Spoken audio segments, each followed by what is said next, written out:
ஒரு சிங்கம் தனக்கு வயசாயிருச்சு, இன்னும் கொஞ்ச நாள்ல இறந்து போயிடுவோன்னு, இனிமே என்னால காட்டுக்குள்ள அலைஞ்சு உணவு தேடிக்கிட்டு இருக்கிறது ரொம்ப கஷ்டம்னு நினைச்சது. இந்த விஷயத்த ரொம்ப சோகமா எல்லா விலங்குகளுக்கும் தெரிவிச்சது. அதனால ஒவ்வொரு விலங்கா சிங்கத்தோட வீட்டுக்கு போய் ஆறுதல் சொல்லுச்சு. ஆனா போன விலங்கு எதுவுமே திரும்பி வரல. சிங்கத்துக்கு ரொம்ப சுலபமா வீட்டுக்கு வர விலங்குகளை பிடிச்சு சாப்பிட்டுச்சு. கொஞ்ச நாளையே சிங்கம் ரொம்ப ஆரோக்கியமா ஆயிடுச்சு. ஒரு நாள் நரி சிங்கத்தை பார்க்க வந்துச்சு. ரொம்ப மெதுவா சிங்கத்தோட வீட்டுக்கிட்ட போச்சு.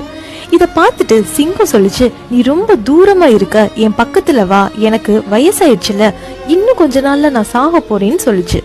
நரி சொல்லிச்சான், என்னை மன்னிச்சிரு, நான் போகணும், ஏன்னா ஒவ்வொரு விலங்கோட கால் தடம் உன் வீட்டுக்குள்ள போற மாதிரி இருக்கு. ஆனா எந்த விலங்கும் திரும்பி வர மாதிரி கால் தடம் இல்லைன்னு சொல்லிச்சான்.